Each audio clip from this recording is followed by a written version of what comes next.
ওমর ফারুক সালাত শুরু করলেন, ফজরের সালাত, আল্লাহু আকবার। In the mean time Abu Lulu এই খঞ্জর নিয়ে ওমর ফারুকের বুকের মধ্যে 3টা স্টেবিং করলেন। একটা মারলেন নাভির নিচে, মারার সাথে সাথে পাকস্থলী কেটে গেল। আরেকটা মারলেন পাজরে, পাজর ছিঁড়ে গেল। আক্রমণ যে করেছে সে কাতারের মাঝখান দিয়ে যেতে আরম্ভ করলো, আর 2 দিকে ছুরি মারতে আরম্ভ করলো।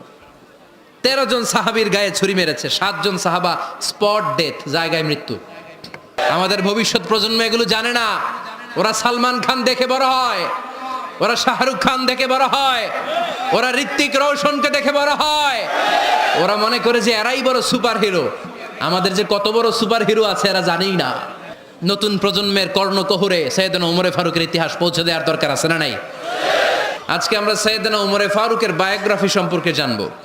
ওমরে ফারুক রাদিয়াল্লাহু তাআলা আনহু, the super hero of this উম্মাহ। এই উম্মার সুপার হিরো তিনি, ঠিক কিনা? ওনার মুখের আগে লাঠি চলতো বেশি। সুবহানাল্লাহ পড়বেন না? মাঝে মাঝে লাঠি চালানোরও দরকার আছে না নাই? Is the real super hero of Muslim উম্মাহ। তিনি এই উম্মার রিয়েল সুপার হিরো। এজন্য ওনার জীবনী থেকে আমরা কিছু শিক্ষা নেওয়ার চেষ্টা করব ইনশাআল্লাহ। পড়েন সাইয়েদনা ওমরে ফারুক কিভাবে ইসলাম ধর্ম গ্রহণ করলেন, কিভাবে বিশ্বনবীর প্রাণের কলিজার টুকরা হলেন, এটা দিয়ে আমরা শুরু করি। আল্লাহ তাআলা সাইয়েদনা ওমরে ফারুকের হৃদয়ের মধ্যে 3টা ধাক্কা মেরেছেন, ইমানের ধাক্কা। আওয়াজ করে বলতে হবে কয়টা? 3টা ইমানি ধাক্কা। এক হচ্ছে বিশ্বনবীর দোয়ার ধাক্কা, এক কি? দোয়ার ধাক্কা। 2 হচ্ছে সূরা হাক্কা দিয়ে দিয়েছেন আল্লাহ এক ধাক্কা। সুবহানাল্লাহ পড়বেন না? 3 হচ্ছে সূরাতু তাহা দিয়ে আল্লাহ দিয়েছেন আরেকটা ধাক্কা। এই 3টা ইমানি ধাক্কা যখন সাইয়েদনা ওমরে ফারুকের হৃদয়ে লাগলো, উনি পড়তে আরম্ভ করেছেন, আশহাদু আল্লা ইলাহা ইল্লাল্লাহ ওয়া আশহাদু আন্না মুহাম্মাদান আবদুহু ওয়া রাসূলুহু। চিল্লায় পড়েন আল্লাহু আকবার। বিশ্বনবী মক্কায় বসে বসে তাহাজ্জুদের সালাত পড়ে আল্লাহর কাছে দোয়া করলেন, আল্লাহুম্মা আইজ্জাল ইসলাম বিআহাব্বির রাজুলাইনি ইলাইক। ও আল্লাহ, 2 জন লোকের নাম বলবো, 2 জনের দরকার নেই। এই 2 জনের একজনকে আপনি ইসলামের সুশীতল ছায়া তলে এনে ইসলামকে বিজয় দান করে দেন। মুহূর্তের মধ্যে দোয়াটা কবুল করে নিয়েছে কে? বিশ্বনবী বললেন, আল্লাহ 2 জনের নাম বলবো আজকের দোয়ায়। আবি জাহাল ইবনে হিশাম, হয়তো হিশামের বেটা আবু জাহেলকে আপনি ইসলামের ভিতরে নিয়ে আসেন, কিংবা ওমর ইবনুল খাত্তাব, খাত্তাবের বেটা ওমরকে আপনি ইসলামের ছায়া তলে নিয়ে আসেন। ওমরে ফারুকের জন্য দোয়াটা কবুল করে নিয়েছে কে? বিশ্বনবীর দোয়ার মাধ্যমে প্রথমে সাইয়েদনা ওমরে ফারুকের হৃদয়ে এক ধাক্কা লাগলো। 2 নম্বরে রব্বুল আলামিন সূরাতুল হাক্কা দিয়ে ওমরে ফারুকের হৃদয়ের মধ্যে দিলেন এক ধাক্কা। পড়েন আল্লাহু আকবার। বিশ্বনবী যখন দোয়া করলেন, ওই দোয়া যখন সাইয়েদনা ওমরে ফারুকের হৃদয়ে স্পর্শ করলো, সাইয়েদনা ওমরে ফারুক সব সময় বিশ্বনবীরে ফলো করতে আরম্ভ করলেন। বিশ্বনবী ডানে গেলে লুকিয়ে লুকিয়ে ওমর ফারুক ডানে যায়, বিশ্বনবী বায়ে গেলে লুকিয়ে লুকিয়ে ওমরে ফারুক বায়ে যায়। বিশ্বনবী একবার মসজিদুল হারামে যে নামাজ পড়তে শুরু করলেন, ওমরে ফারুক তখন বিশ্বনবীর পিছু পিছু ছদ্মবেশে পেছন থেকে যে বিশ্বনবী কিভাবে নামাজ পড়ে দেখতে শুরু করলেন। বিশ্বনবী ইন দ্য মিন টাইম এশার নামাজে আল হাক্কাতুমাল হাক্কা তেলাওয়াত শুরু করে দিলেন। আল হাক্কাতুমাল হাক্কা তেলাওয়াত শুরু করে দিলেন। তেলাওয়াত করতে করতে বিশ্বনবী যখন তেলাওয়াত করতেছে, ওমরে ফারুক এরকম দুলতেছে আর মজা পাচ্ছে। ওমিয়া বিশ্বনবীর কণ্ঠ বুঝি আমার মতো কণ্ঠ, আপনার মতো কণ্ঠ, আহমদ বিন ইউসুফের কণ্ঠ, আব্দুল বাসেতের কণ্ঠ না? আহা, বিশ্বনবীর গলায় যে কি সুরের ঝংকার আল্লাহ দিয়েছেন, কি সুরের লহরী আল্লাহ দিয়েছেন, একবার যে শুনতো পাগল হয়ে যেত। আল্লাহু আকবার। বিশ্বনবী সূরা হাক্কা মন্ত্রমুগ্ধ তেলাওয়াতে, মন্ত্রমুগ্ধ সুর দিয়ে, মন্ত্রমুগ্ধ কণ্ঠ দিয়ে তেলাওয়াত করতে লাগলেন। এশার সালাতে ওমরে ফারুক দুলতে লাগলেন। ওমরে ফারুক যত শুনেন অবাক হয়ে যায়, যত শুনেন অবাক হয়ে যায়, যতই শুনে অবাক। কিরে? কারণ তিনি আরবি ভাষা বুঝতেন। এত সুন্দর শব্দের গাঁথুনি, এত প্রাঞ্জল বর্ণনা, এত সুন্দর অন্তমিল, এটা কবিতা না হয়ে পারে না। উনি মনে মনে ভাবলেন, এটা মনে হয় কবিতা। It might be poem, it could be poem. Muhammad মনে হয় কবি হয়ে গেছে, তার কাব্য প্রতিভা দিয়ে সে এটা বানিয়েছে। তা না হলে এত সুন্দর কথা, এটা কবিতা না হয়ে পারে। ইন দ্য মিন টাইম বিশ্বনবী কিন্তু দেখতেছে না যে পেছনে উমার। বিশ্বনবী তেলাওয়াত করছিলেন, in the mean time Vishnu পড়ছিলেন ওমা হুয়া বিকাউলি শাইরিন কলিলাম মা তুমিনুন। এই আয়াতের অর্থ হলো এটা কোনো কবির কথা নয়, খুব অল্প সংখ্যক লোকই তোমরা ঈমান আনো। সুবহানাল্লাহ পড়েন। এটাকে বলে কোইন্সিডেন্ট। কোইন্সিডেন্ট হুট করে অনেক সময় মিলে যায়, যায় কি যায় না? আপনি একজনের কথা ভাবতেছেন, বাজারে গেলেন, বাজারে যেই দেখেন ওই লোকটা দাঁড়ায় আছে, এরকম হয় কি হয় না? কোইন্সিডেন্ট। ওমরে ফারুক মনে মনে যেটা ভাবতেছে ওই কথা দিয়ে বিশ্বনবী তেলাওয়াত করতেছে, আল্লাহু আকবার। বিশ্বনবী যে আয়াত তেলাওয়াত করছিলেন, আয়াতের অর্থ হলো এটা কোনো কবির বানানো কবিতা না, খুব অল্প সংখ্যক লোকই তোমরা ঈমান আনো। ওমরে ফারুক আটকে উঠলেন, থমকে দাঁড়ালেন। ঘটনা কি? আমি মনে মনে ভাবলাম, কি রে এত সুন্দর কথা, এটা তো মানুষের কথা হতে পারে না, এটা নিশ্চয়ই কবিতা, কবির কথা। কিন্তু মোহাম্মদ এখন আবার পড়তেছে ওমা হুয়া বিকাউলি শাইর, এটা কোনো শায়েরের কবির কথা নয়।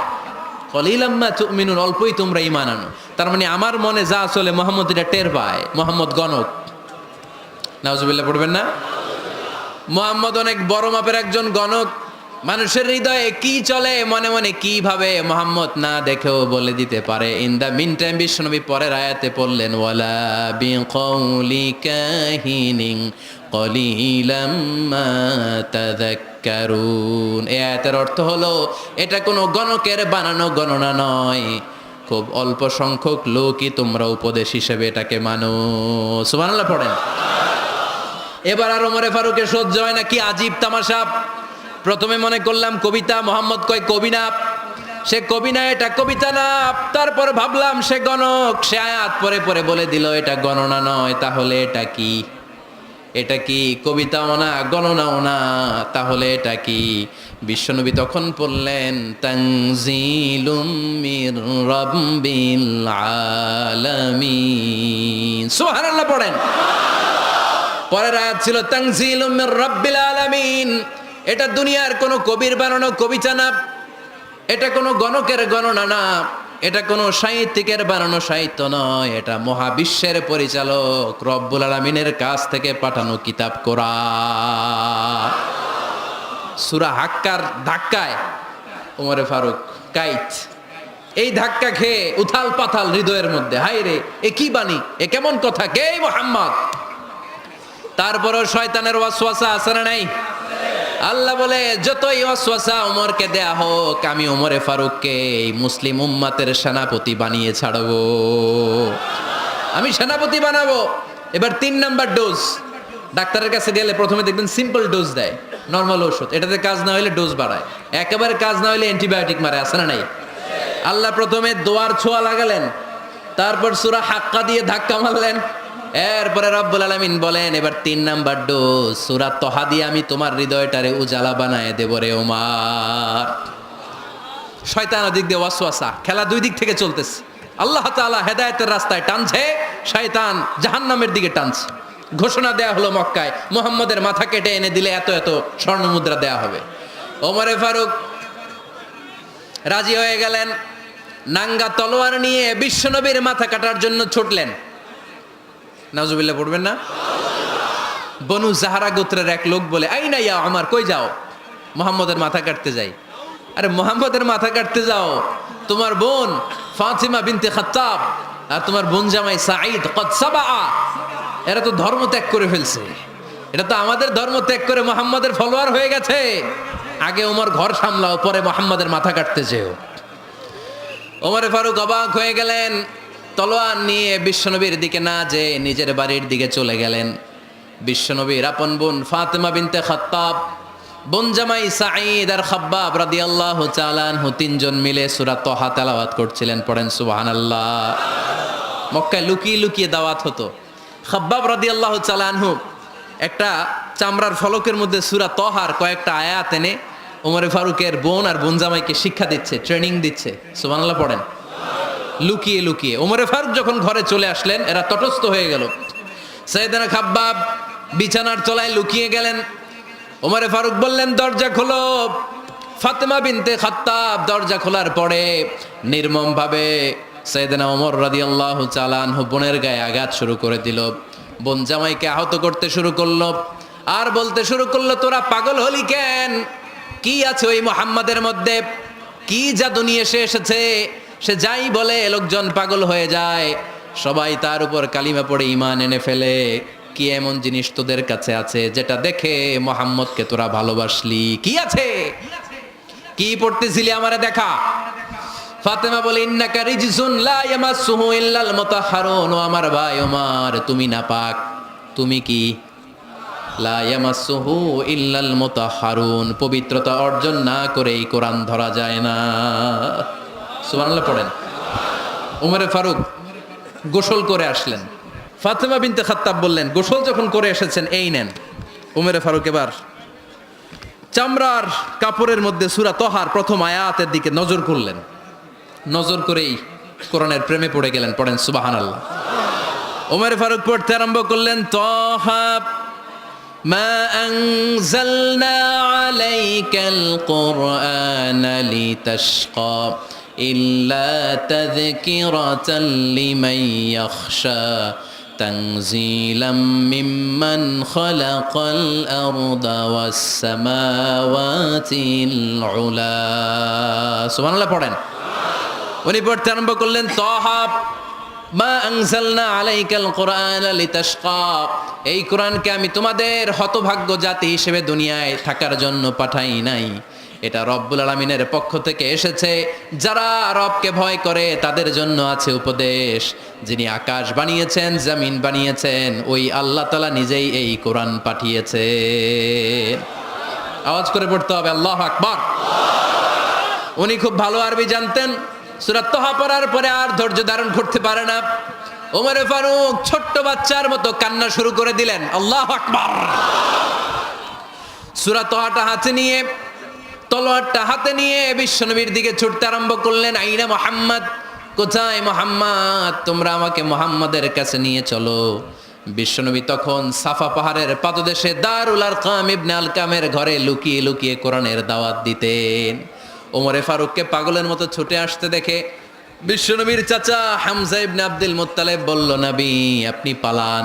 ওই যে খাত্তাবের বেটা ওমর আপনাকে অপমান করার জন্য, আক্রমণ করার জন্য তেড়ে এসেছে। সাহাবীরা বললেন, নবী আপনি পালিয়ে যান, আমরা সামাল দেব। বিশ্বনবী বললেন, না আমি পালাবো না, বরং তোমরা সরে যাও। ওমর ইবনুল খাত্তাবকে আমার দরবার পর্যন্ত আসতে দাও। আমার তো মনে হচ্ছে ওই যে তাহাজ্জুদের নামাজ শেষে চোখের পানি ছেড়ে যে আমি আল্লাহর কাছে দোয়া করেছি, আজকে আমার ওই দোয়াটা কবুল হতে শুরু করেছে। আমার তো মনে হচ্ছে আমার ওই দোয়া কবুল হবে, আসতে দাও। ওমরে ফারুক এসে বললেন, আশহাদু আল্লা ইলাহা ইল্লাল্লাহ ওয়া আশহাদু আন্না মুহাম্মাদান আবদুহু ওয়া রাসূলুহু, আমি সাক্ষ্য দিলাম আল্লাহ ছাড়া কোনো ইলাহ নাই, নিশ্চয় আপনি আল্লাহর প্রেরিত বান্দা এবং রাসূল। পড়েন সুবহানাল্লাহ। ওমরে ফারুক যখন কালিমা শাহাদা পড়ে মুসলমান হয়ে বিশ্বনবীর হাতে হাত রাখলেন, মুসলিম সাহাবীদের মধ্যে খুশি আর আনন্দের বন্যা বয়ে গেল। মুসলিম হাতে গোনা সাহাবারা আল্লাহর প্রশংসা করলেন। বিশ্বনবী সাইয়েদনা ওমরে ফারুককে জড়িয়ে ধরলেন। ওমরে ফারুক এবার বিশ্বনবীরে বললেন, নবী গো, আলাসনা আলাল হক, আমরা কি সত্যের উপরে আছি নাকি আমরা ভুলের উপরে আছি? বিশ্বনবী বললেন, বালা নাহনু আলাল হক, আমরাই সত্যের উপরে আছি। সুবহানাল্লাহ পড়েন। আলাসনা আলাল হক, নবী আমরা কি সত্যের উপরে নাই? হ্যাঁ অবশ্যই ওমর, তুমি সত্যের উপরে আছো। ওমরে ফারুক বললেন, তাহলে ফাফিমাল ইখতিফা, তাহলে লুকায় লুকায় আর দাওয়াত দেব কেন? আমি তো কালিমা পড়ে ফেলছি, আসেন আমার সাথে বের হই। ফাফিমাল ইখতিফা, আর লুকায় লুকায় কেন? আসেন আমরা বাইরে বের হই। বিশ্বনবী বললেন, ওমর এটা মাক্কি জীবন, এখানে আমরা একটু গোপনে গোপনে দাওয়াত দিতে চাই। ওমরে ফারুক বলে, না আমার দায়িত্ব, আমি একটা মিছিল দিতে চাই নবী। আল্লাহর নামের তাকবীর দিতে দিতে দারুল আরকাম থেকে শুরু করে মসজিদুল হারাম পর্যন্ত একটা মিছিল দিয়ে আমি মক্কা কাঁপাইয়া দেব। অনুমতি দেন। বিশ্বনবী দিতে চায় না। ওমর ফারুক অনেক বুঝানোর পরে স্বল্প পরিসরের একটা অনুমোদন পাওয়া গেল বিশ্বনবী সাল্লাল্লাহু আলাইহি ওয়াসাল্লামের কাছ থেকে। এই 11 জন নিয়েই আমি আল্লাহর নামের তাকবীর দেব। 2 লাইন করলেন।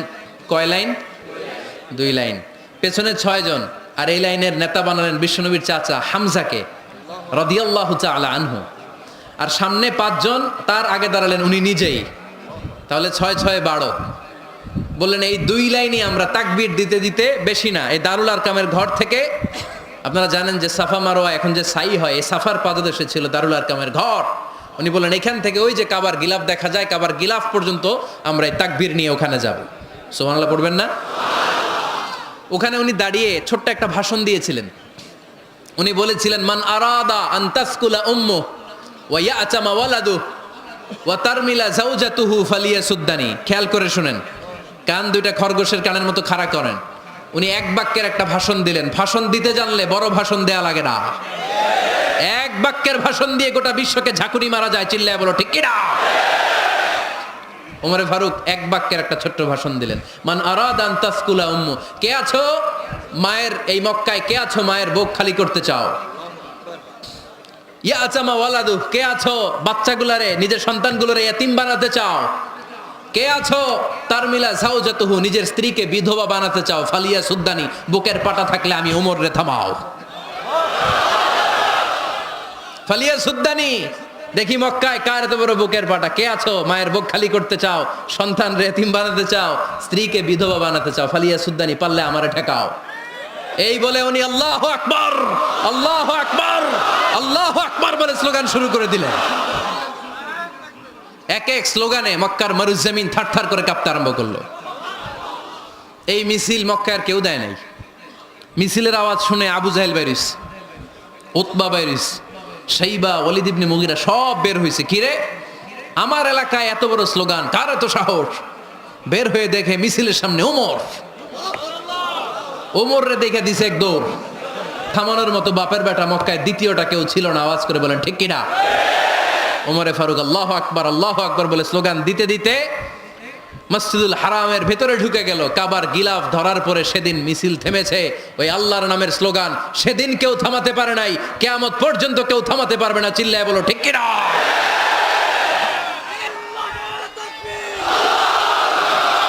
ওই রকম একটা ওমরের দরকার, আমাদের বেশি চাই না। জোরে বলেন ঠিক কিনা? দাও খোদা দাও আমায় আবার ওমর দারাজ দিল, দাও খোদা দাও আমায় আবার ওমর দারাজ দিল, দাও আলীর মতো বীর সেনানি, আলীর মতো বীর সেনানি জাগাতে নিখিল, দাও খোদা দাও আমায় আবার ওমর দারাজ দিল। সুবহানাল্লাহ পড়েন। একটা ওমর লাগবে। চিল্লায় বলেন কয়টা? ওই ওমরের অপেক্ষায় বাংলাদেশ সহ গোটা মুসলিম উম্মাহ, ঠিক কিনা?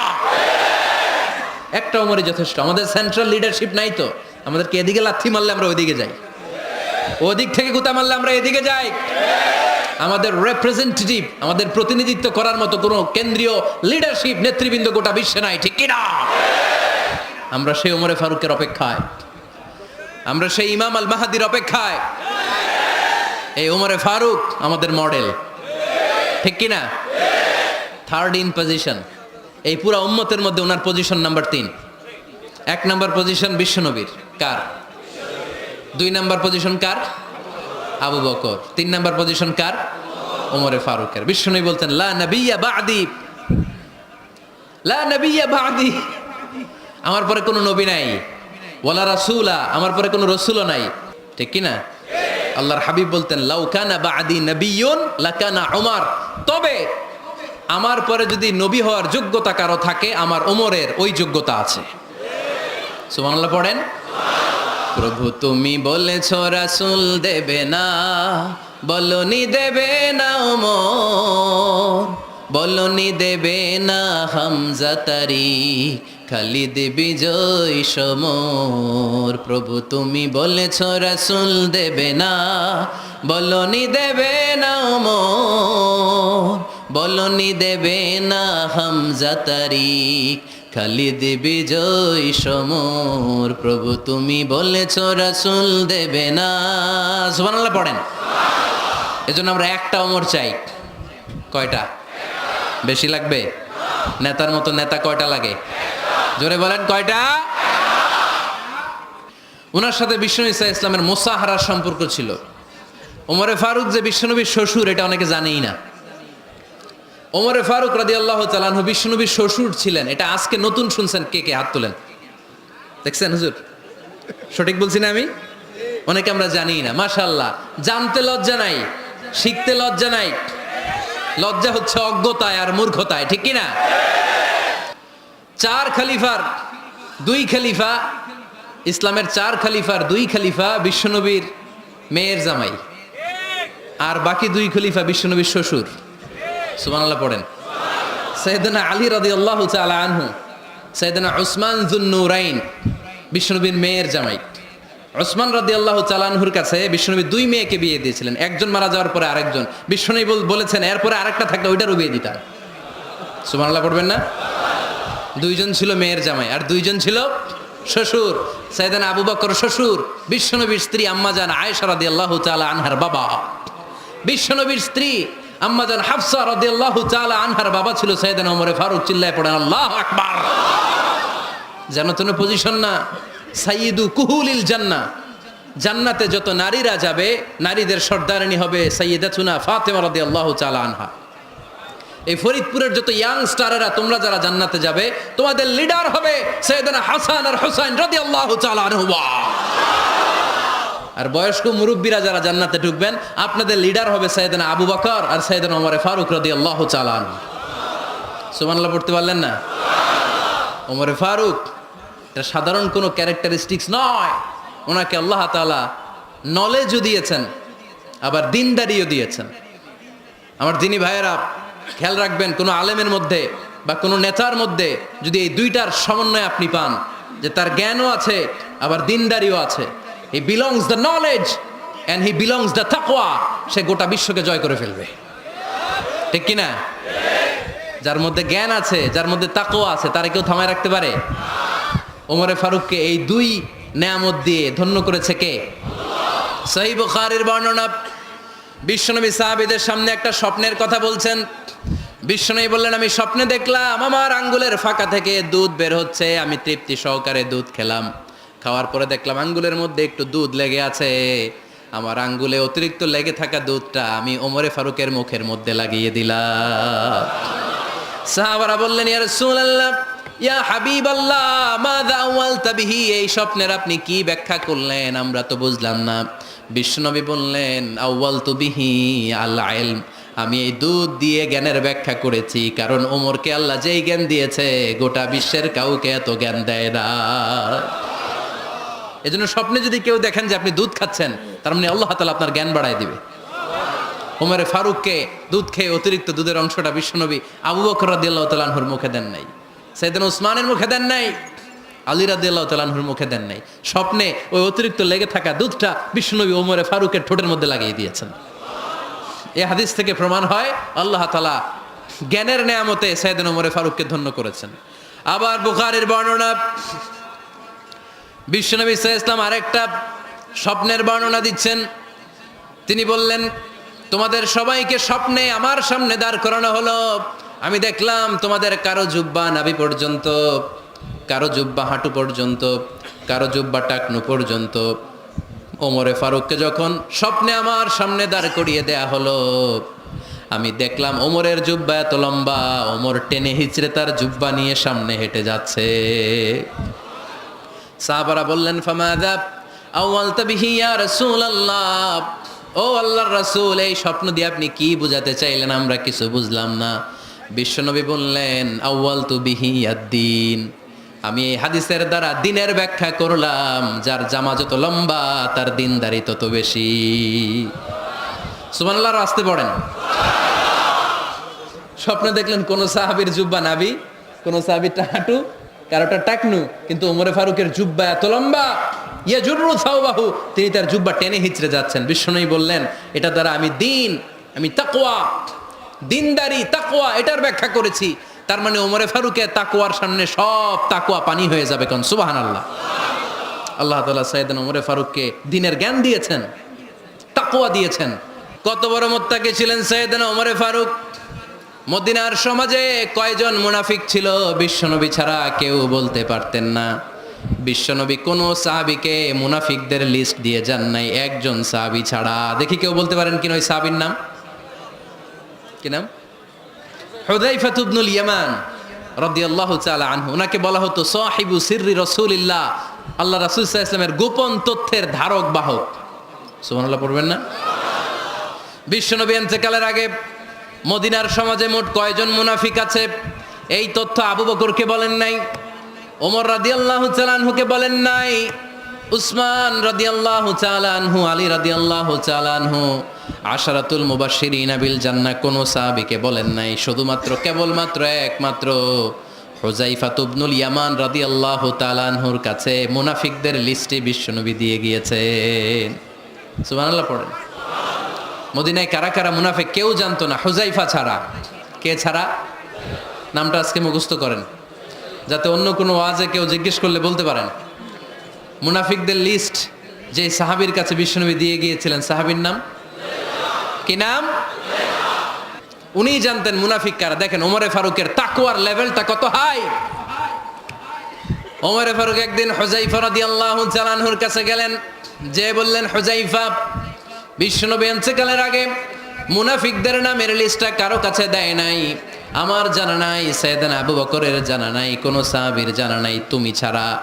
আমি তোমার কাছে জানতে চাই, আমি ওমরের নামটা ওই মুনাফিকদের খাতায় আছে কিনা আমার একটু বলো। আমার ওমরের নামটা ওই মুনাফিকদের লিস্টিতে একটু আছে কিনা, নামটা একটু বলো। যদি থাকে আমি ভালো হয়ে যাব, আমি নেফাকি দূর করে পাক্কা মুমিন হতে চাই। আমার নাম যদি মুনাফিকের লিস্টে থাকে আমি তো শেষ। হুযায়ফা চোখের পানি ছেড়ে দিয়ে বলে, আমিরুল মুমিনিন, কেমন প্রশ্ন করলেন আপনি? আপনি বিশ্বনবীর শ্বশুর, এই উম্মতে আপনার পজিশন 3 নাম্বার। আপনারে মুনাফিকরা ভয় পায়, শয়তান আপনারে ভয় পায়। আপনি জান্নাতে সব বয়স্ক লোকদেরকে নিয়ে জান্নাতের মধ্যে আগে আগে ঢুকবেন, কেমন করে মুনাফিকদের কাতারে আপনার নাম থাকতে পারে ওমর? সুবহানাল্লাহ পড়ে। কি বিনয়ী, কি তাকওয়া। হুযায়ফাকে যে ধরতেন, হুযায়ফা একটু বলো না আমার নামটা মুনাফিকদের লিস্টিতে আছে কিনা। ওমরে ফারুকের যদি এই টেনশন থাকে যে আমি মুনাফিক হয়ে গেলাম কিনা, আমাদের এই টেনশন থাকার দরকার আছে না নাই? হ্যাঁ, যেন সব সময় আল্লাহর কাছে দোয়া করতে হবে, আল্লাহ তুমি নেফাকি থেকে আমাদেরকে বাঁচাও। আরো জোরে পড়েন আমিন। ওমরে ফারুক রাদিয়াল্লাহু তাআলা আনহু আমাদের সুপার হিরো। উনি কত বড় সুপার হিরো শুনেন। উনি জুমার খুতবা দিচ্ছেন। কি দিচ্ছেন? মসজিদে নববীতে। খুতবার মাঝখানে হঠাৎ বললেন, ইয়া সারিয়াতাল জাবাল, ইয়া সারিয়াত ইবনে জানিমিল জাবাল। এই কথা বলেই আবার খুতবা দিতে শুরু করলেন। ওনার এই ইয়া সারিয়াত ইবনে জানিমিল জাবালের সাথে আগের কথারও কোনো মিল নাই, পরের কথারও কোনো মিল নাই। জুমার নামাজের পর মুসল্লি সাহাবারা ধরলেন, বললেন, ইয়া আমিরাল মুমিনিন। খুতবার মাঝখানে হঠাৎ করে ইয়া সারিয়াত ইবনে জালিমিল জাবাল বলে আপনি চিৎকার করলেন কেন? আপনার এই বাক্যের সাথে আপনার খুতবার আগের বাক্যের কোনো মিল নাই, আপনার খুতবার পরের বাক্যেরও কোনো মিল নাই। এই কথা আপনি কারে বললেন, কারে উদ্দেশ্য করে বললেন? এই কথার তাৎপর্য কি আমাদেরকে বুঝিয়ে বলেন। ওমরে ফারুক বললেন, আমি যখন খুতবা দিচ্ছি আমি দেখতে পেলাম ওই যে কয়েক মাস আগে আমি আমার মুসলিম সেনাবাহিনী পারস্যে আক্রমণের জন্য পাঠিয়েছি, বর্তমান ইরানের ওই বিশাল এলাকাতে পারস্যে আমি আমার ব্যাটালিয়ন পাঠিয়েছি। আমি হঠাৎ করে দেখতে পেলাম আমার মুসলিম বাহিনীর সেনাপতি যুদ্ধের এক পর্যায়ে তার ডানে আছে উপত্যকা, বায়ে আছে পাহাড়, সে পাহাড়ি রাস্তা ছেড়ে দিয়ে উপত্যকার দিকে যেতে শুরু করেছে। আমি দেখতে পেলাম আমার মুসলিম বাহিনী যদি উপত্যকার দিকে ছুটে বেড়ায়, কাফির মুশরিকরা আমার মুসলিম বাহিনীকে কচুকাটা করে ফেলবে। তাই আমি এখান থেকে তাদেরকে কমান্ড দিয়ে বলেছি, ইয়া সারিয়াতাল জাবাল, উপত্যকার দিকে নয় পাহাড়ের দিকে যাও, তাহলেই তোমাদের বিজয় নিশ্চিত হয়ে যাবে। উপত্যকার দিকে যেও না, ইলাল জাবাল, ইলা সারিয়াতিল জাবাল, পাহাড়ের দিকে ছোট। সাহাবারা অবাক, ঘটনা কি? উনি বসে আছেন মদিনায় মসজিদে নববীর মিম্বারে দাঁড়িয়ে, উনি যদি ইয়া সারিয়াতাল জাবাল বলে, এটা কি ইরানে যাবে নাকি? ও মিয়া, তখনকার সময়ে বর্তমানের মতো মোবাইল ছিল নাকি? ইন্টারনেট ছিল নাকি? কিছু ছিল? খালি মুখে আমি যদি বলি ইয়া সারিয়াতাল জাবাল, এটা ইরানে যাবে? ইন্ডিয়ায় যাবে? ঢাকায় তো যাবে না, ফরিদপুর শহরেই তো বসবে না, ঠিক কিনা? কিন্তু এটা আমিরুল মুমিনিন বিশ্বাসী সাহাবারা বিশ্বাস করে নিল। কিছু মুনাফিক ছিল, এরা কয় না ঝামেলাস, এটা তো সম্ভব না। এক কাজ করি, এই সেনাপতি যখন বিজয়ী বেশে মদিনায় ফিরে আসবে আর আমরা ধরবো। এরা দিন গুনতে লাগলো, এই সেনাপতি মুসলিম বাহিনী নিয়ে পারস্য জয় করে কবে ফিরে আসবে। এই মুনাফিকের দলগুলো কখনো সেনাবাহিনীকে অভ্যর্থনা জানাতে যেত না, কিন্তু এইবার সবার আগে মদিনার উপকণ্ঠে যে সেনাপতিদেরকে অভ্যর্থনা জানানোর জন্য ফুল নিয়ে রেডি। ফুল নিয়ে দাঁড়ায় সেনাপতি ঢুকার সাথে সাথে ধরছে, এই সেনাপতি কোত্থেকে আসছে? কয় পারস্য জয় করে আসছি। কয় এমন এমন দিন, জুমার দিন দুপুরবেলা যুদ্ধের মাঝখানে আমিরুল মুমিনিনের কণ্ঠের কোনো কথাবার্তা শুনছো নাকি? সেনাপতি অবাক, কয় তোমরা জানলা কেমনে? শুনছি তো। সুবহানাল্লাহ পড়বেন না? আমরা যুদ্ধে একটা ভয়ঙ্কর অবস্থার মধ্যে ছিলাম, পেছন থেকে শত্রু আমাদেরকে আক্রমণ করতে শুরু করে দিল। ডানে যাব না বায়ে যাব, সামনে যাব নাকি পেছনে যাব, রাস্তা খুঁজে পাচ্ছি না। ডান দিকে ছিল আমাদের উপত্যকার রাস্তা, বাঁ দিকে ছিল পাহাড়ি পথ। আমরা সোজা পথ হবে মনে করে উপত্যকার দিকে ছুটতে আরম্ভ করলাম। হঠাৎ করে আমিরুল মুমিনিনের কণ্ঠ বজ্র কণ্ঠে আমার কানের মধ্যে ভেসে আসলো। আমার মনে হলো আমিরুল মুমিনিন কেমন যেন আমাকে কমান্ড দিচ্ছেন আর বলছেন, ইয়া সারিয়াতাল জাবাল, ডান দিকে উপত্যকার পথে নয়, তাড়াতাড়ি পাহাড়ের দিকে সৈন্যবাহিনী নিয়ে উঠে যাও। পাহাড়ের দিকে, ডানে না। This is wrong track and this is the right track. ওই দিন যদি ওমরে ফারুকের ওই গাইডলাইন, আমিরুল মুমিনিনের কমান্ড যদি আমি না শুনতাম, আজকে বিজয়ের বেশে ফিরতেও পারতাম না, আমাদের চেহারাও তোমরা দেখতে পেত না। ওমরে ফারুকের ওই কমান্ড, ওই গাইডলাইন অদৃশ্য থেকে শোনার কারণে ওই পারস্যের মধ্যে আমাদেরকে সেই যুদ্ধে বিজয় দান করেছে কে? দিস ইজ ওমরে ফারুক, দিস ইজ ওমরে ফারুক। বিশ্বনবী বলছেন, ওমর মা লাকিয়াকা শাইতানু সালিকান ফাজ্জান ইল্লা সালাকা ফাজ্জান গায়রা ফাজ্জিক। ওমর, শয়তান ইবলিশ যদি তোমার কোনো রাস্তা দিয়ে হাঁটতে দেখে, শয়তান ওই রাস্তা রেখে দিয়ে অন্য রাস্তা দিয়ে হাঁটে। This is our super hero সাইয়েদনা ওমর ফারুক রাদিয়াল্লাহু তাআলা আনহু। শুধু শয়তানই ভয় পেত না, মুনাফিকরাও ভয় পাইত, জমের মতো ভয়। শুধু তাই না, আমাদের আম্মাজান বিষ্ণু ইসা ইসলামের স্ত্রীরাও ওমর ফারুককে ভয় পেতেন। সুবহানাল্লাহ কইবেন না? মাঝে মাঝে বিষ্ণু ইসা ইসলামের সাথে আম্মাজান আয়েশার ঝগড়া হতো, হতো না? আপনাদের ফ্যামিলিতে ঝগড়া হয়? হয় না?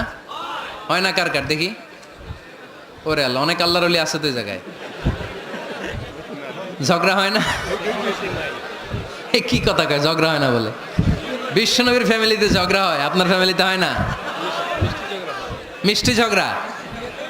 আর ও বিয়াই করে নাই।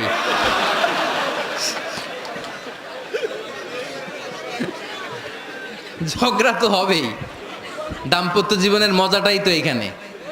কখনো ঝগড়া, কখনো আনন্দ, একটু বৃষ্টি, একটু রোদ, একটু হাসি, একটু কান্না, ভালো লাগা ভালোবাসা শেয়ার করে নেয়া, মিলেমিশে একাকার হয়ে যাওয়া, ঠিক কি না? তো আল্লাহর হাবিব সাল্লাল্লাহু আলাইহি ওয়াসাল্লামের সাথে আম্মাজান আয়েশার ঝগড়া হতো।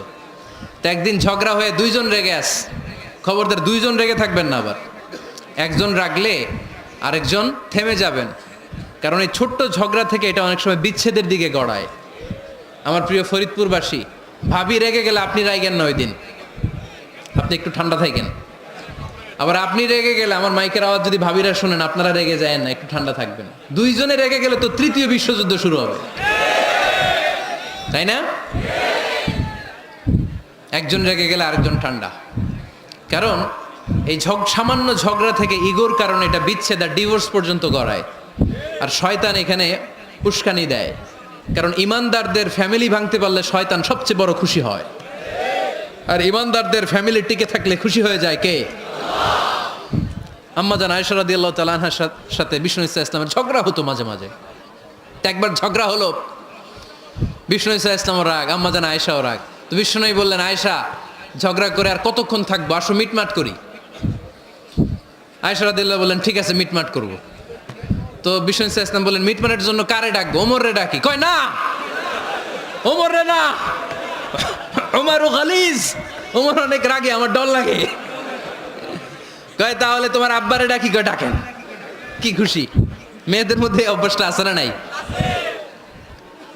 তাহলে তোমার আব্বারে ডাকি, ডাকেন। ডেকে নিয়ে আসা হলো। আবু বকর রাদিয়াল্লাহু তাআলা আনহু দাঁড়ালেন, আম্মা জান আয়েশা দাঁড়ালেন, বিশ্বনবীও দাঁড়ালেন। বিশ্বনবী বললেন, আয়েশা তোমার আব্বা আসছে, এবার ঘটনা খুলে বলার পালা, তুমি বলবা নাকি আমি বলবো? আম্মা জান আয়েশা বললেন, আপনি বলেন, তবে ওয়ালা তাকুল ইল্লা হাক্কান, যেটা ঘটছে ওইটাই বললেন, মিথ্যা কথা কইেন না। আবু বকর রাদিয়াল্লাহু তাআলা আনহু রেগে মেগে আগুন, কি এই কথা তুমি কেমন করে বলো? বিশ্বনবী কি মিথ্যা কথা কখনো বলবে? রেগে মেগে দিলেন মেয়ের গালে এক চড়। বানিয়ে বলতেছি না, মুসনাদ আহমদ ইবনে হাম্বলের হাদিস। বাবার হাতের থাপ্পড় খেয়ে আম্মা জান আয়েশা উল্টে বললেন। সাইয়েদনা আবু বকর রাগে গড়গড় করছেন, আবার মারার জন্য তেড়ে গেলেন। এবার বাঁচার জন্য আম্মা জান আয়েশা বিশ্বনবীর পিছনে যে আশ্রয় নিলেন, বিশ্বনবী বাঁচানোর জন্য দুই হাত মেলে দাঁড়িয়ে গেলেন। পড়েন সুবহানাল্লাহ। বিশ্বনবী যখন দুই হাত মেলে দাঁড়িয়ে গেলেন, সাইয়েদনা আবু বকর রাদিয়াল্লাহু আনহু থেমে গেলেন। সাইয়েদনা আবু বকর রাদিয়াল্লাহু তাআলা আনহু ঘর থেকে বের হয়ে বারান্দায় দাঁড়ালেন। পড়েন সুবহানাল্লাহ। এবার বিশ্বনবী আম্মা জান আয়েশার কাছে যেয়ে বলেন, ইয়া আয়েশা কাইফা রাআইতিনি আনকাসতুকি মিনার রাজুল, দেখছো কেমনে বাঁচাইলাম? আমি না থাকলে ভর্তা বানাই ফেলতো আজকে। আমি বাঁচাইছি তোমারে, আমি আমার লগে ঝগড়া করো তুমি। লজ্জায় পড়ে আম্মা জান আয়েশা খিলখিল করে হেসে দিলেন, বিশ্বনবীও হেসে দিলেন। দুইজনের হাসির মধুর আওয়াজ শুনে সাইয়েদনা আবু বকর বাইরে থেকে অবাক, কিরে এতক্ষণ না ঝড় তুফান, এখন দেখি হাসি। সালাম দিয়ে অনুমতি নিয়ে ভিতরে ঢুকলেন। ঢুকে দেখেন আম্মা জান আয়েশাও হাসে, বিশ্বনবীও হাসে। এ হাসি দেখে আবু বকর রাদিয়াল্লাহু আনহু হেসে দিলেন। আরশের উপর থেকে খুশি হয়ে গেলেন কে? এবার সাইয়েদনা আবু বকর রাদিয়াল্লাহু তাআলা আনহু বললেন, ইয়া রাসূলুল্লাহ আশিকানি ফি সিলমিকুমা কামা আশরাকতুমানি ফি হারবিকুমা। ও নবী, যুদ্ধ লাগলে, দুইজন যুদ্ধ লাগলে মীমাংসার জন্য যেমনি আমারে ডাকেন, এরকম হাসি আর আনন্দের মুহূর্তেও আমারে একটু ডাইকেন। আশিকানি ফি সিলমিকুমা কামা আশরাকতুমানি ফি হারবিকুমা। নবী, আপনাদের মধ্যে ঝগড়া লাগলে সন্ধি করার জন্য আমারে যেমনি ডাকেন, আপনাদের হাসি খুশি আনন্দ খুনসুটি এই মজাদার মুহূর্তগুলোতে আমারে বঞ্চিত রাখেন না, আমার একটু ডাইকেন। সুবহানাল্লাহ পড়েন। এই মুসনাদ আহমদ ইবনে হাম্বলের হাদিস শোনার উদ্দেশ্য হচ্ছে, বিশ্বনবী প্রথমে ওমরে ফারুকের নাম বলেছিলেন। সাইয়েদনা আয়েশা বলে, না আমি ডরাই, হাইবাত, দিস ইজ কল্ড হাইবাত ওমর। একবার বিশ্বনবীর সব বিবিরা ধরলেন, ও নবী আমাদেরকে এটা দেন ওইটা দেন, ঘরে এটা নাই ওইটা নাই ওইটা নাই। বিশ্বনবীকে, আমার কাছে কিচ্ছু নাই, কিছু দিতে পারবো না, আমার নাই তো, সামর্থ্য নাই। কিন্তু বিবিরাও ছাড়ে না, এটা দেন ওইটা দেন। বিশ্বনবী রহমতের নবী, বিবিদেরকে বুঝাতেও পারেন না, বিবিরা আবদার করতেছে, নবী এটা লাগবে ওইটা লাগবে। ইন দ্য মিন টাইম বিশ্বনবী একজনের সালাম শুনতে পেলেন, কে যেন দরজায় দাঁড়িয়ে বলতেছে আসসালামু আলাইকুম। বিশ্বনবী দরজার দিকে তাকালেন, তাকিয়ে বললেন ওয়া আলাইকুম আসসালাম, আর বুঝতে পারলেন এটা আমার ওমরের সালাম। সালাম দেওয়ার পরে বিবিদের দিকে তাকায় দেখে একজন বিবিও নাই, সব অন্দরমহলের ভিতরে দৌড়। সুবহানাল্লাহ পড়তে পারলেন না? This is our super hero Omar. এরকম ওমর একটা লাগবে, চিল্লায় বলেন কয়টা? একটা ওমর গোটা বিশ্বকে সোজা করে দিবে। একটা ওমর সবল আর দুর্বলের সব পার্থক্য দূর করে দিবে। মাজলুমের উপর জালিমের অত্যাচারের অবসান ঘটায় দিবে। গোটা বিশ্বটাকে সাম্য, মৈত্রী, ভালোবাসার ইনসাফ দিয়ে পরিপূর্ণ করে দিবে। সেই ওমরের অপেক্ষায় আমরা। নিজের ছেলেকে 80টা বেত মেরেছেন। কয়টা? 80টা বেত মেরেছে। এই ব্যাপারে অনেকগুলো বর্ণনা পাওয়া যায়। সবচেয়ে সহি বর্ণনা হচ্ছে মুয়াত্তা ইমাম মালিকের বর্ণনা। ওমরে ফারুক রাদিয়াল্লাহু তাআলা আনহুর ছেলে আব্দুর রহমান মারুফুন বিআবি শাহমা ছিলেন মিশরে। ওখানে নাবিজ খেয়েছিলেন। নাবিজ হচ্ছে আরব দেশের লোকেরা দুধের মধ্যে শক্ত খুরমা রাত্রেবেলা ঢেলে দিত। ঢেলে দিলে সারা রাত ওই খুরমার রসটা দুধের সাথে মিশে দুধটা লাল হয়ে যেত। এটারে সকালবেলা খেত, খুব সুস্বাদু। এটাকে বলে নাবিজ। কিন্তু এটা রাতে ভিজাইলে সকালেই খাইতে হয়, রেখে দিলে আবার একটু সমস্যা হয়। এটা অনেকটা তারির মতো হয়ে যায়, মাতলামি চলে আসে। তো ওমরে ফারুকের ছেলে নাবিজ খেয়েছেন, মদ খাননি, নাবিজ। কিন্তু নাবিজ খাওয়াতে সাকরান চলে এসেছে। সাকরান চলে আসাতে এটা যখন প্রমাণিত হয়েছে, আমর ইবনুল আস রাদিয়াল্লাহু তাআলা আনহু নাকি 80 বেত মেরেছেন মিশরে। কয় বেত? নিয়ম হচ্ছে সবার সামনে, ইনু সবার সামনে না মেরে একটু গোপনে মেরেছে। এই তথ্য যখন ওমরে ফারুকের কাছে এসেছে, উনি বললেন না, মারতে হবে সবার সামনে, আলাদা মারলা কেন? ও মদিনায় ফিরে আসলে আমি আবার 80টা মারবো। মদিনায় ফিরে আসার পরে সাইয়েদনা ওমরে ফারুক ওই আগের 80টারে আর ধরেন নাই, নিজ হাতে আবার 80টা বেত মেরেছেন। এই বেত মারার 1 মাস পরে এই আবু শাহমা ইন্তেকাল করেছে। অনেক ঐতিহাসিক বলে এই বেতের আঘাতে মরেছে, কেউ কেউ বলেছে নিজের রোগের কারণে মরেছে। কিন্তু দিস ইজ দ্য ইনসাফ সিস্টেম অফ উমর। নিজের ছেলে বলে ছেড়ে দেয় নাই। এখন নিজের ছেলে হইলে 7 খুন মাফ, নেতার ছেলে হইলে 10 খুন মাফ, এলাকার মোড়লের ছেলে হইলে 10 খুন মাফ। নো পার্সিয়ালিটি ইন ইসলাম। ইসলামে পার্সিয়ালিটি নাই। আপনি নেতার ছেলে হন, আপনি বিজনেস ম্যাগনেটের ছেলে হন, আপনি যেই হন না কেন, ইসলামের দৃষ্টিতে সবাই সমান। চিল্লায় বলেন ঠিক কিনা? বানু মখজুমিয়া গোত্রের এক নারী চুরিতে ধরা পড়ল। সাহাবারা বললেন, নবী মদিনার সবচেয়ে ভ্যারি প্রেস্টিজিয়াস এন্ড ডিগনিফাইড ফ্যামিলির মেয়ে, আপনি হাত কাইটেন না, কারণ ইসলামের নিয়ম চুরি করলে কি কেটে দাও? বিশ্বনবী বললেন, বলো কি? হাত না কাটার জন্য তোমরা আমাকে রেকমেন্ড করছো? এটা আল্লাহর আইন। পৃথিবীর কেউ রেকমেন্ড করলো শোনার ক্ষমতা আমার নাই, কারণ আইনটা দিয়েছে কে? লাউ কানাত ফাতিমাতু বিনতি মুহাম্মাদিন সারাকাত লাকাতা মুহাম্মাদুন ইয়াদাহা। আরে বনু মাকজুমিয়া মেয়ে তো দূরের কথা, আমার কলিজার টুকরা ফাতেমাও যদি আজ চুরিতে ধরা পড়তো, তার হাত কেটে দিতে আমি 1 মিনিটও দেরি করতাম না। দিস ইজ ইসলাম। এই হচ্ছে ওমরে ফারুকের মানাকিব। এরকম ওমরে ফারুক কয়টা লাগবে? আওয়াজ করে বলতে হবে, কয়টা লাগবে? একটা লাগবে। এই সাইয়েদনা ওমরে ফারুক মদিনার প্রথম চিফ জাস্টিস ছিলেন। সর্বপ্রথম ওনার পরামর্শে সাইয়েদনা আবু বকর রাদিয়াল্লাহু তাআলা আনহু কোরআনকে সংকলন করেছেন। আমরা এই যে কোরআন পড়ি 30 পারা, আল্লাহর হাবিব সাল্লাল্লাহু আলাইহি ওয়াসাল্লামের সময় কি এরকম কোরআন ছিল নাকি? ছিল না। খেজুর পাতার মধ্যে, গাছের বাকলের মধ্যে, ওটের বড় হাড্ডির মধ্যে আর পাথরের মধ্যে খোদাই করা কোরআন ছিল। সাইয়েদনা আবু বকরের সময়ে রাদিয়াল্লাহু তাআলা আনহুর সময় যুদ্ধ হলো। 70 জন হাফেজ সাহাবী ইন্তেকাল করলেন। সাইয়েদনা আবু বকর রাদিয়াল্লাহু তাআলা আনহুকে ডেকে ওমরে ফারুক বললেন, ও আবু বকর, এইভাবে হাফেজে কোরআন সাহাবীরা যদি দুনিয়া থেকে বিদায় হয়ে যায়, আল্লাহর কোরআনও তো বিদায় হয়ে যাবে। আমার পরামর্শ হলো আপনি সব বয়োজ্যেষ্ঠ সাহাবীদেরকে একসাথে করে কোরআনের সব কাগজগুলোকে একসাথে করে একটা নির্ধারিত কপির মধ্যে কোরআনকে সংকলন করে ফেলেন। সাইয়েদনা আবু বকর বললেন, যেটা আমার নবী করে না, এটা আমি কেমনে করি? কিন্তু ওমরে ফারুক নাছোড়বান্দা বলে না, এটা করলে কোনো খারাপ হবে না, ভালোই হবে। মুসলিম উম্মার জন্য এক জায়গায় কোরআন সন্নিবেশিত থাকবে, আপনি করেন। সাইয়েদনা আবু বকর রাজি হয় না, ওমরে ফারুকও ছাড়ে না। ওমরে ফারুক বলতে বলতে বলতে বলতে এমন ভাবে সাইয়েদনা আবু বকর রাদিয়াল্লাহু তাআলা আনহুকে ধরলেন, সব শেষে সাইয়েদনা আবু বকর ওমরে ফারুকের কথায় কোরআন সংকলনে রাজি হয়ে গেলেন। পড়েন সুবহানাল্লাহ। উনি বললেন, ওমর যখন আমাকে বারবার বুঝাতে লাগলো, আল্লাহ তাআলা আমার হৃদয়টা ওমরের কথা শোনার জন্য খুলে দিলেন। আল্লাহ তাআলা কেমন যেন আমাকে ইলহাম করলেন, আবু বকর করো, এই কাজের মধ্য দিয়ে আমি আমার কোরআনকে গোটা বিশ্বে জীবিত রেখে দেব। This is Omar. এই যে আমরা হিজরি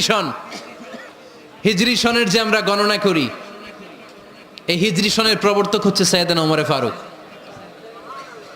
সুবহানাল্লাহ নাই? সাইয়েদনা ওমরে ফারুক এই হিজরি সনের গণনা শুরু করেছেন। সাহাবারা বলল, আমিরুল মুমিনিন, খ্রিস্টানদের ঈসাই সন আছে, আমাদের মুসলমানদের কোনো সন নাই।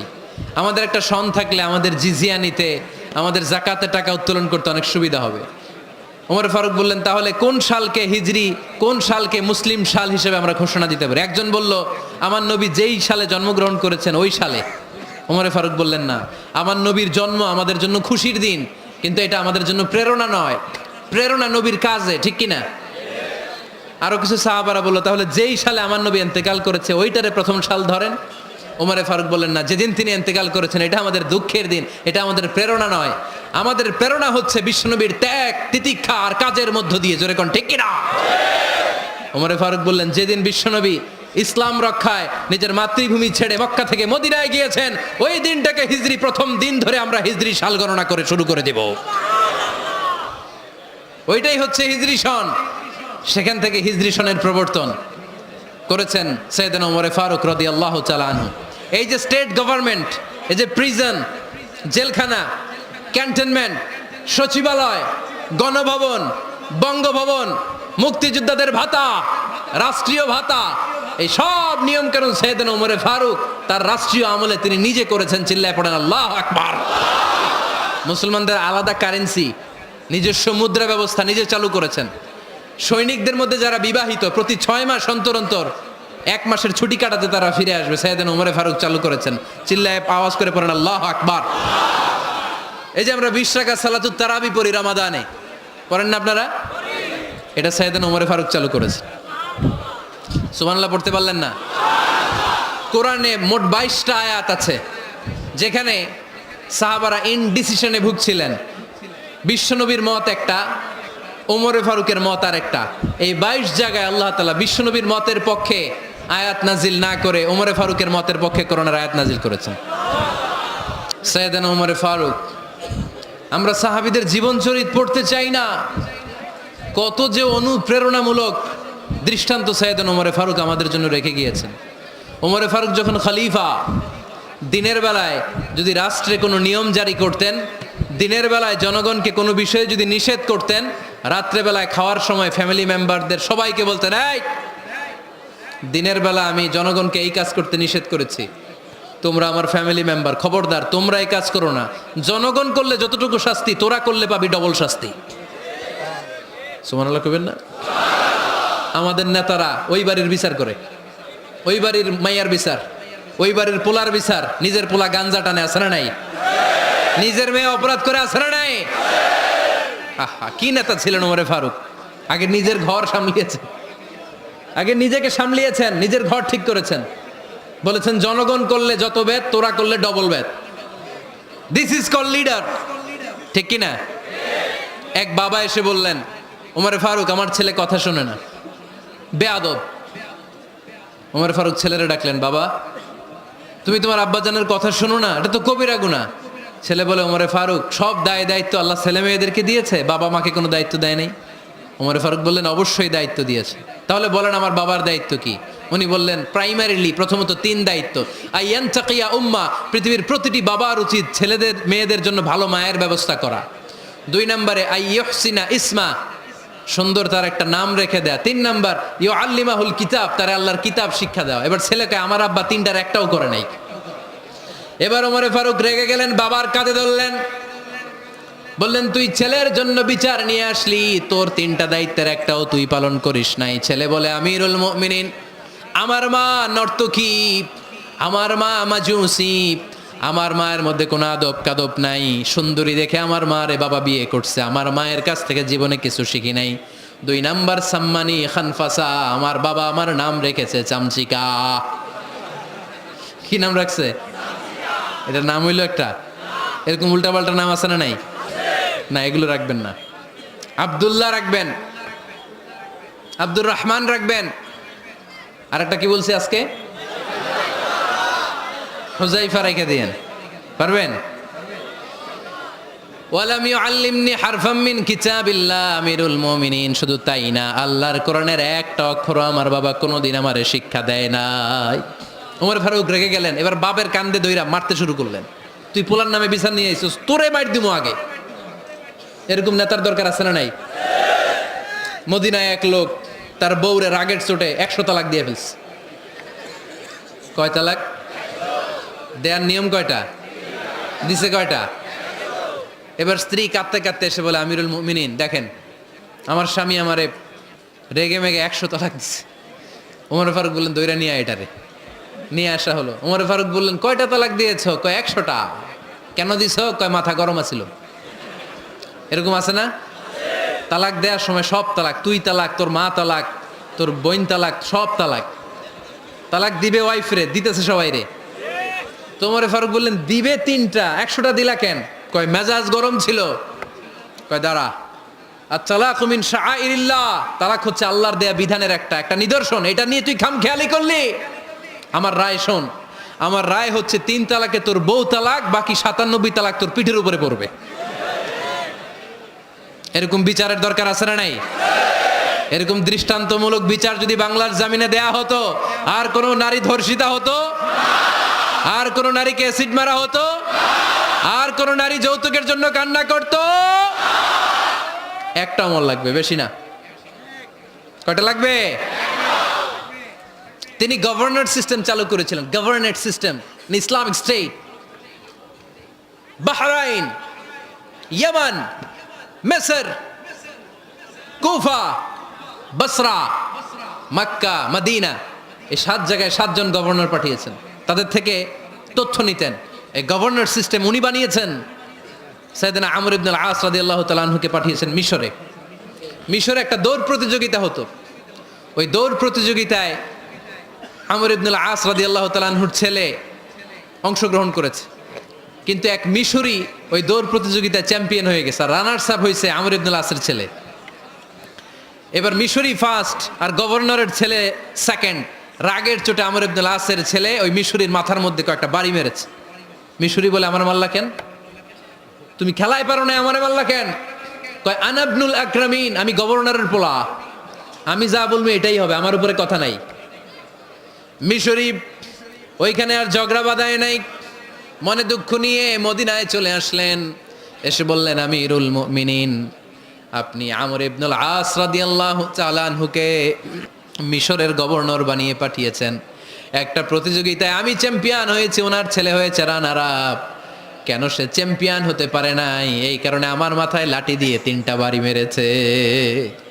বিচারটা দিছে কার দরবারে? কথা বুঝেন নাই বোধহয়? ওমর ফারুকের দরবার। ওমর ফারুক বললেন, তাই আগামী বছরের অমুক তারিখ আমি সব গভর্নরদেরকে ডেকে হিসাব নিতে, ওই দিন তুই থাকবি, পারবি না? মিশরে বলে, পারবো মানে অবশ্যই পারবো। ওই দিন 7 রাজ্য থেকে 7 গভর্নর হাজির, গভর্নরদের ছেলেরাও হাজির, মিশরীয় হাজির।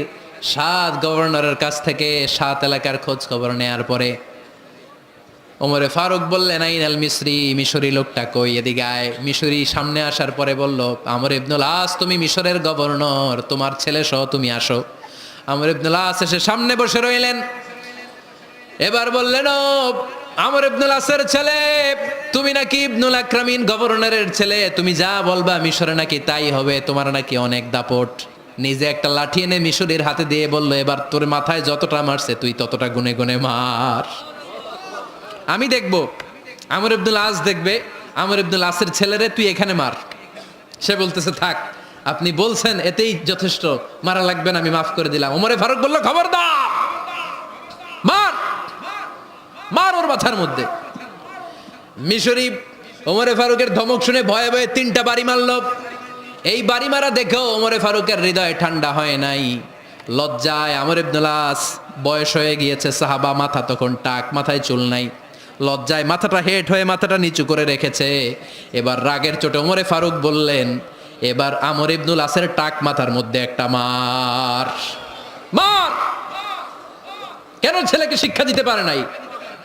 ইয়া আমর ইবনুল আস, মাতা জাআলতুমুন নাস আবিদা, তোমরা কখন মিশরীদেরকে নিজেদের দাস বানায় নিলা? ওয়াকাদ ওয়ালাদাতুহুম উম্মুহুম আহরারা, আর ওদের মায়েরা তো ওদেরকে স্বাধীন সন্তান হিসেবে প্রসব করেছে। মানুষদের উপর ক্ষমতাগিরি করার জন্য গভর্নর পাঠাই নাই। খবরদার, জনগণ তাদেরকে দেখভাল করার জন্য তোমাদেরকে পাঠানো হয়েছে, তাদের উপর কোনো অত্যাচার করার জন্য নয়। চিল্লায় বলেন ঠিক কি না? এরকম নেতা কয়টা লাগবে? কয়টা? ওই নেতার নাম কি? ওমর। হ্যাঁ, হুয়া ইয়াতি ওমর। 22 জায়গায় বিশ্বনবী কয় একটা, ওমরে ফারুক বলে আর একটা। আল্লাহ বলে, বিশ্বনবী, আপনার পক্ষে আমি আয়াত নাজিল করতে পারলাম না, আমি ওমরের পক্ষে নাজিল করে দিলাম। বিশ্বনবী বলতেন, ইন্নালি কুল্লি উম্মাতিন মুহাদ্দাস, সব উম্মতের মধ্যে, সব নবীর উম্মতের মধ্য থেকে একজন করে আল্লাহ তাকে মুহাদ্দিস বানাতো। মুহাদ্দিস না, মুহাদ্দাস। মুহাদ্দাস মানে এমন লোক যিনি যা ভাবতো ওই ভাবনাটাই আল্লাহ আয়াত হিসেবে নাজিল করে দিতেন। বিশ্বনবী বলেন, আমার উম্মতের মধ্যে মুহাদ্দাস হচ্ছে সাইয়েদনা ওমর। মদিনার সবচেয়ে বড় মুনাফিকের নাম আব্দুল্লাহ ইবনে উবাই ইবনে সালুল, সব মুনাফিকদের সরদার। কিন্তু এই মুনাফিকের ছেলেটা হলো পাক্কা ইমানদার। এই ছেলের নাম হলো আব্দুল্লাহ। আওয়াজ করে বলেন, ছেলের নাম কি? আব্দুল্লাহ ইবনে উবাই ইবনে সালুল। মুনাফিক সরদার যখন ইন্তেকাল করলো, সাইয়েদনা আব্দুল্লাহ রাদিয়াল্লাহু তাআলা আনহু বিশ্বনবীর কাছে এসে চোখের পানি ছেড়ে ডেকে বলে, নবী, আপনিও জানেন, আমিও জানি, মদিনার সবাই জানে আমার আব্বা মুনাফিকদের সরদার, কিন্তু আমার মন তো মানে না, আমার তো পিতা, আমার তো বাবা লাগে, আমার তো মন মানে না। আপনিও জানেন মুনাফিক, আমিও জানি মুনাফিক। নবী, আপনার দরবারে কিছু আমি চাই না, আপনার গায়ের একটা জামা দেন, আপনার জামাটা পরিয়ে আমার বাবারে দাফন দিব। এর উসিলায় যদি আমার আব্বারে আল্লাহ মাফ করে দেয়, দয়ার নবী মায়ের নবী জামা খুলে দিয়ে দিলেন। পড়েন সুবহানাল্লাহ। আব্দুল্লাহ রাদিয়াল্লাহু তাআলা আবার আবদার চললেন, নবী জানি আমার বাবা মুনাফিক, কিন্তু আমার তো বাবা আপনার দরবারে ফরিয়াদ, আপনি নিজে যে আমার বাবার জানাজার নামাজের ইমামতি করবেন। দয়ার নবী মায়ার নবী জানাজার নামাজে যেতে চাইলেন। ওমরে ফারুক বললেন, নবী না, খবরদার আপনি উবাই ইবনে সালুলের জানাজায় যাবেন না। বিশ্বনবী জোর করে যেতে চাইলেন। সাইয়েদনা ওমরে ফারুক বিশ্বনবীর জামা পেছন থেকে টেনে ধরলেন। আল্লাহু আকবার, টেনে ধরলেন, যাবেন না আপনি। ওমর ফারুকের হাত থেকে হ্যাচকা টান মেরে জুব্বা টান দিয়ে বিশ্বনবী জানাজায় চলে গেলেন। রব্বুল আলামিন আয়াত নাজিল করলেন, ইস্তাগফির লাহুম আও লা তাস্তাগফির লাহুম ওয়া ইন তাস্তাগফির লাহুম ৭০ মাররাতান ফালান ইয়াগফিরাল্লাহু লাহুম। নবী গো, একবার নয় দুইবার নয় ৭০ বারও যদি এই মুনাফিকের জন্য আপনি ক্ষমা চান, তার জন্য ক্ষমা নাই, তার জন্য আছে জাহান্নাম। ওয়ালা তাকুম, আপনি যাবেন না আলা কবরি, কখনো তাদের জানাজায় যাবেন না। এই যে একটা ভুল করে ফেলছেন, এটা এইবারই শেষ, এরপরে আর যাবেন না। সাইয়েদনা ওমর ফারুকের পক্ষে আল্লাহ তাআলা কোরআনের আয়াত নাজিল করে দিলেন। চিল্লায় পড়েন আল্লাহু আকবার। এভাবে 22টা জায়গায় ওমর ফারুক যা বলেছে, এটা নিয়ে একটা আলাদা আলোচনা হইতে হবে, আলাদা একটা আলোচনা লাগবে যে 22টা আয়াতে আল্লাহ তাআলা বিশ্বনবীর পক্ষে কোরআনের আয়াত নাজিল না করে সাইয়েদনা ওমর ফারুকের পক্ষে আয়াত নাজিল করেছেন। চিল্লায় পড়েন সুবহানাল্লাহ। ওই ওমর ফারুককে আমাদের মডেল বানানোর দরকার আছে না নাই? ওই ওমর ফারুকের জীবনী আমাদের ছেলে মেয়েদেরকে পড়ানোর দরকার আছে না নাই? আমাদের ভবিষ্যৎ প্রজন্ম এগুলো জানে না। ওরা সালমান খান দেখে বড় হয়, ওরা শাহরুখ খান দেখে বড় হয়, ওরা ঋত্বিক রোশনকে দেখে বড় হয়। ওরা মনে করে যে এরাই বড় সুপার হিরো। আমাদের যে কত বড় সুপার হিরো আছে এরা জানেই না। নতুন প্রজন্মের কর্ণকোহরে সাইয়েদনা ওমর ফারুকের ইতিহাস পৌঁছে দেওয়ার দরকার আছে না নাই? ওমর ফারুকের ইন্তেকালের ঘটনাটা বলেই আমরা মোনাজাতের দিকে যাব। শুনবেন? শুনতে চান? উনি স্বপ্নে দেখলেন একটা লাল মোরগ ওনাকে 3টা ঠোকর মেরেছে। কয়টা?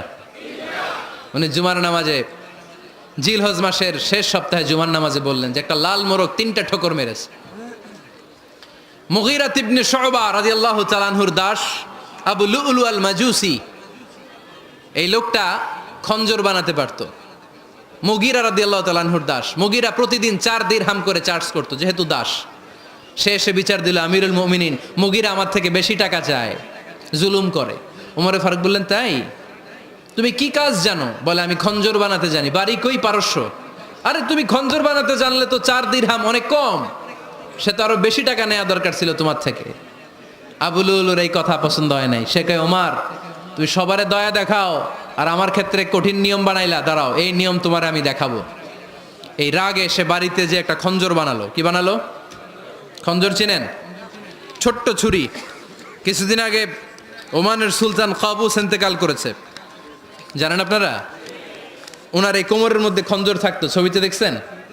আরব শায়েক যারা সুলতান আমির, কোমরে কি থাকে? ছোরা থাকে, খঞ্জর। সে বাসায় যে একটা খঞ্জর বানালো, যেই খঞ্জরের 2 মাথা, লাহু রাসান ওয়া মাকবাদাতুহু ফি ওয়াসাতি, আর ধরার হ্যান্ডেলটা মাঝখানে, এদিকেও ছুরি এদিকেও ছুরি, যাতে এইভাবে মারা যায়। সে ধার দিতে লাগলো আর বলল, ওমর দাঁড়াও, তোমার আমি দেখাবো। ওমর ফারুক মসজিদে নববীর ইমাম, ফজরের নামাজের সময় এ আবু লুলু আল মাজুসি বুরনুস পরে, চাদর পরে, লুকিয়ে লুকিয়ে, সে অগ্নি উপাসক, মুমিন নয়।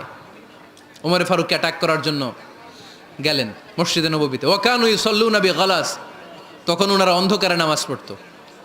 নামাজের সময় যখন হলো, লুকিয়ে লুকিয়ে প্রথম কাতারে ওমর ফারুকের পিছনে মুয়াজ্জিনের পাশেই দাঁড়ালো, হাতে খঞ্জর। একামত হলো, ওমর ফারুক সালাত শুরু করলেন, ফজরের সালাত। আল্লাহু আকবার। নামাজ শুরু করলেন, সূরা ফাতিহা বললেন। আরেকটা সূরা যখন পড়তে যাবেন, in the mean time Abu Lulu এই খঞ্জর নিয়ে ওমর ফারুকের বুকের মধ্যে 3টা স্টেবিং করলেন। একটা মারলেন নাভির নিচে, মারার সাথে সাথে পাকস্থলী কেটে গেল। আরেকটা মারলেন পাজরে, পাজর ছিঁড়ে গেল।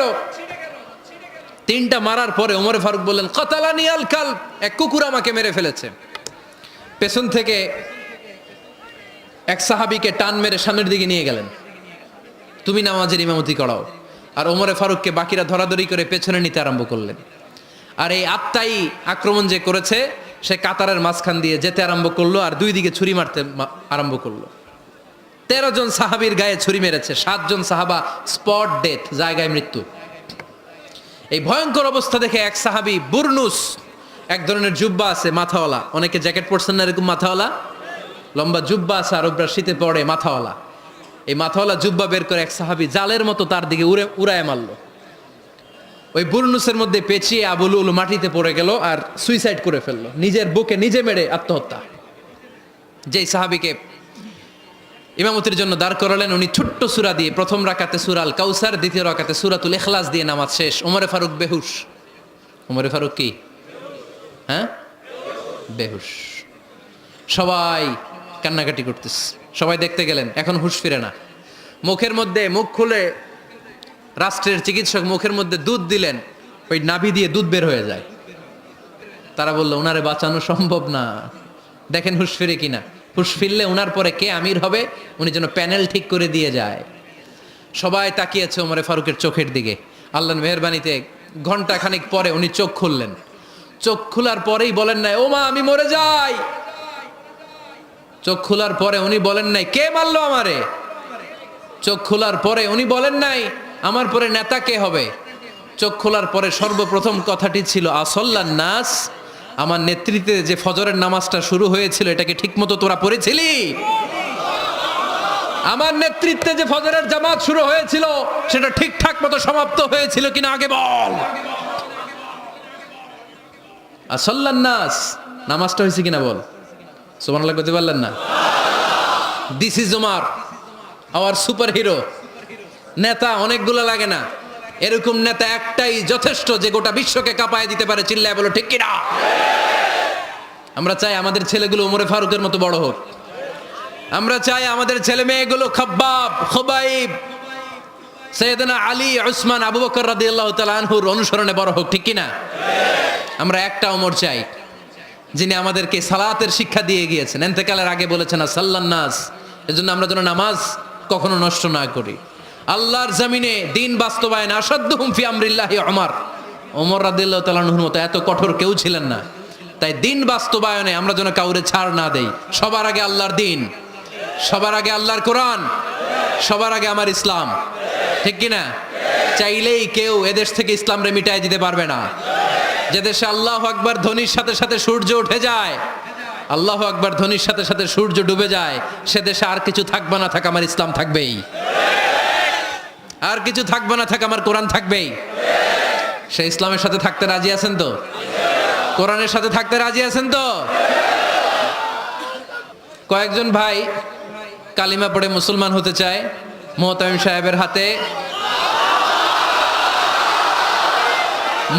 সাহেবের হাতে ওনার মাদ্রাসায় আগামীকাল তারা কালিমা পড়বে। আমরা তাদের জন্য দোয়া করি, আল্লাহ তাআলা আমার ভাইদেরকে ইসলামের জন্য কবুল করে নেক। আমরা যা শুনলাম আমরা যেন আমল করতে পারি, আল্লাহ তুমি তৌফিক দাও। আল্লাহ আমাদের মধ্যে ভ্রাতৃত্ব ভালোবাসা তুমি বাড়িয়ে দাও। আল্লাহ আমরা এই ফরিদপুরের ময়দান